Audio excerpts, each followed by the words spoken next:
Hello, everybody. I was looking up some information tonight and thought, hey, there might be some of you guys out there that was wondering the same thing. So let's talk about tires. Um, I've been shopping tires for a few months now, and the more I searched, the more I found out I don't know anything about tires. I thought it was just getting the right size, but it's not. There's a lot more to it. Um, it matters to me because I'm going to be towing a camper. So that's what got me into looking into it a little deeper. So I sort of had in my mind instances of car and truck tires getting too hot and having a blowout. Now, where I saw that the most at was around Chicago when there was really heavy traffic, the pavement was really hot, there's a lot of concrete.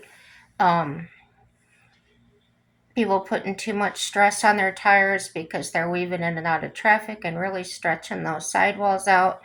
So I thought, well, if they can do that, then they could probably sure do that while hauling a camper or something.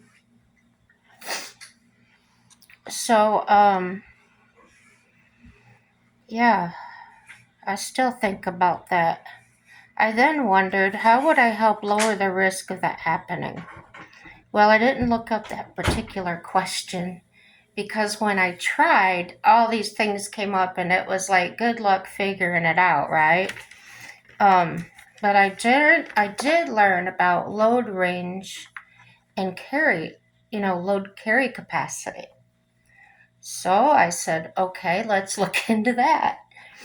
So here's what I think I figured out. And if I'm wrong, correct me. As you know, I don't mind. Tire size affected load capacity, which is the maximum that tire can safely carry when the PSI, otherwise known as the pounds of air pressure per square inch. Okay, so PSI, pounds square inch. Okay, so you can safely carry when the PSI is filled to the proper fill per your tire rating. For instance, if my tire reads on the sidewall of the tire, you go to put air in your tire and you look at the number. So mine says 44. So if I get around there and it's only 39, then it may alter the way the tire wears, okay? That's my take on it. So that's the maximum amount of air pressure required for that tire to perform at its best rating and safety. And we all want to be safe. I know I do. So I looked further. And the load index, I was finding this pretty interesting. I guess I'm a nerd that way. The load index and load range can help narrow down your choices. Okay, so how's that work? These tell you the maximum safe carrying capacity of the tire. I thought, well, that's interesting because if I'm towing, I would want to have a tire that could handle that weight. And then, oh yeah, plus the weight of the vehicle. And then my mind starts adding all these other things in, and yeah, I'm a little cuckoo. So, so the carrying capacity of the tire when it's inflated to its max pressure, okay? The higher the load index, the heavier the load the tires can withstand. So the higher the load index, the heavier the load the tires can carry, right? So next, look for the tire ply ratings explained of E or higher to ensure how long do these tires last when towing. Well, that's good to know. And I had no idea what that letter meant on the sidewall. I said, oh, that's just an extra thing there, but it's not. It's there for a reason. And bigger tires don't always mean better traction or towing capacity. So try to use the load index and the load range to pick the right type for your vehicle and uses. Now, all the letters, and I know when I used to have to buy tires for my truck, they had the letters LT, and they told me at the tire place those were like truck tires. But I've seen HT and AT, and I had no idea what those were, but I found out. I learned that LT light truck tires, HT highway tires, AT all-terrain, and they're all built for many towing vehicles. Who knew? Probably you. I didn't. Okay, that left me wondering about tread types. I prefer the treads that look kind of beefy, but that's just me. And to me, they look a little more aggressive. They look safer to me. I don't know. I just like them. So I found out that matters too. So I was like, wow, that really matters. Okay, so here I go with my nerdiness again. So depending on the type of tire we choose for towing, guess what? Tires built for towing often have aggressive tread patterns. Woohoo! They work better in light snow, rain, and mud. And I would sure want traction control, especially when pulling a trailer. Ooh, in the mud and the rain and snow, that would really help. I do have 4-wheel drive and all-wheel drive. It's a unique vehicle, and I love it. So that added with the safe tires, I would feel a lot safer and more in control. And another thing I found out that some feature reinforced tread blocks or grooves for added control and for stability. Are you interested? This was fascinating to me. So I was now thinking back to when I was choosing the best weight for my vehicle. This is kind of off the tire subject, but it still matters to the tires, and I'll get back to the tire specifics in a second. But this was really important to put in there. It's something I learned seeing some videos and things that I had no idea. So if you don't know, when I was thinking back to when I was choosing the best weight for my vehicle to tow safely without putting extra strain to it, there was a formula involving vehicle curb weight and other factors that I learned that the sticker on the edge of the door was just a little bit useless in what I needed to know, okay? So let's say you go to buy a camper or something, and the salesman opens the door and looks at the sticker and says, oh, this will haul up to 10,000 pounds or whatever, and they sell you a 10,000 pound camper. No, that's not going to work for your vehicle. So it's going to be different for your vehicle, but the formula was involving the vehicle curb weight and other factors. So you want to know exactly what your vehicle weighs. That's why that number matters, okay? So your vehicle weight's going to matter. And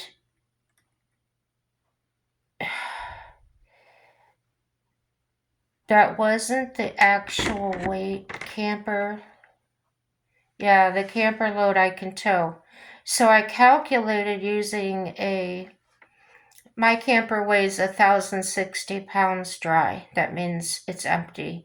The furniture's in there and things, but there's no, there's no gear in it or anything. So 1,060 pounds dry weight camper. Now my sticker said I could haul 2,000 pounds, okay? Or 2,500, sorry, 2,500. But I was taking into consideration the weight of the vehicle, the weight of my husband and myself, the best guess estimate of what the equipment we would be putting in the vehicle and in the camper would weigh. So even though my vehicle said it would haul 2,500 pounds, I wanted the 1,000-pound camper because I'd probably have a lot of weight with all the things I was carrying. So anyway, after I did the formula, it turned out my vehicle could only handle, was it 21? I don't know. It took several hundred pounds off of that max tow capacity that it said on the sticker. So that's something you can look into. There's things on the internet, there's calculators and things that you can just plug your numbers in and figure out what yours actually is before you go invest in an expensive camper and then find out, oh, my truck isn't big enough to haul it, okay? One of the ways you can find out, and this is the way I found out about mine, was I drove it over a scale. Now, the scale that we have here is actually at a co-op, like a farming co-op, for weighing their trucks and things. Around you may be truck scales, things like that. But yeah, you can usually get your vehicle weighed with the camper, whatever. And that will give you a very accurate number to plug in your formula. So remember to put in that calculation the weight of the persons occupying the vehicle. It all counts as weight. You're loading and can quickly reach max capacity really quickly, depending on what you're loading in there. Okay, so back to the tires now.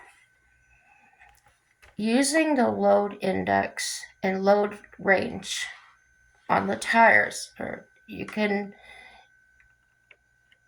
using that to pick the right tires for you, okay? You want to look at the tire type. So like I was saying, the LT being light truck, HT, okay, all that. That would be your tire type. And then your tire width, that's going to be the first number in your tire sizes. Mine happens to be 255. The aspect ratio is the second number. Mine happens to be a 50. And then you want D is the construction type. The E is the wheel diameter. That's the third number in your tire size. And my rim size would be a 20. So after that, you want the load index of the tire, you want the speed rating of the tire, and you want the load range, otherwise known as the ply, or how many plies are in that the tire when it was made, okay? Now, I did read something that said the way they're doing it now, I wrote it on a separate piece of paper, that I found kind of interesting, but also made me want to look into it more because I'm kind of skeptical on things like this. It was about, I'm not finding it on here.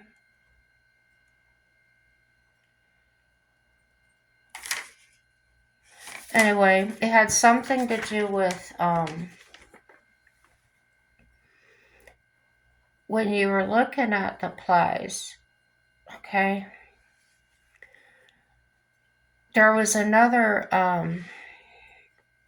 number that came up with it, In other words, a 4-ply tire is not going to have as many plies, obviously, as a 6-ply or a 10-ply. And you'll find like ambulances and things, they'll go 10-ply or higher. And that's because they haul the weight and the miles. So, gosh, I wish I could remember what that was. Anyway, they said it was equivalent to a 6-ply, even though it didn't say 6-ply. And it wasn't a marketing thing because I didn't get it off a tire, like a sales thing. It was an information when I was trying to find out about tires. And that has to do with the, one of those things, when I find it, I'll have to bring it up again. So, the load index represents the maximum safe carrying capacity of a tire when it's inflated to its max pressure. All right? So the higher the load index, the higher the load, including an added weight of towing a camper along with gear and passengers, etc. Now, remember,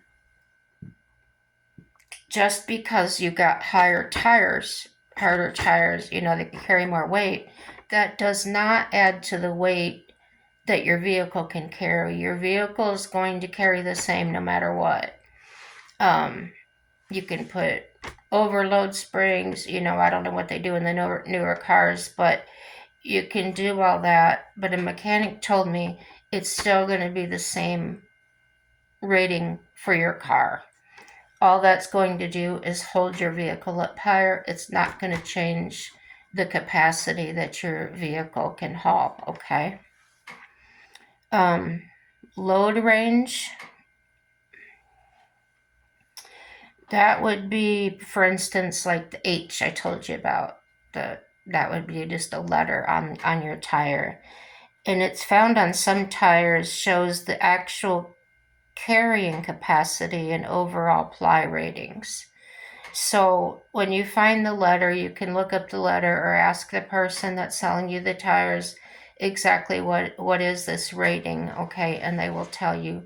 Or you can look at the letter and say, what does this letter interpret to? So the load range is that single letter found on some tires that shows the actual carrying capacity in overall ply ratings. So it's going to tell you I might be using the wrong word. This is how I interpret it. It can say, okay, this is how much pressure it took to blow this tire in testing. So we know this is how much pressure or how much weight it can carry before blowing. Okay, I didn't read that. That's what I'm picturing in my mind they did to get these ratings, okay? And I hope these little facts helps in giving someone else, like I was, get a grip. Tires get a grip, haha. I know I'm not funny, but yeah, that's what popped into my head tonight. And like, dislike, subscribe, share your pointers when it comes to camping or nomading or just hauling horse trailers or any kind of trailers. Let's talk about it. Everything is good, and happy day.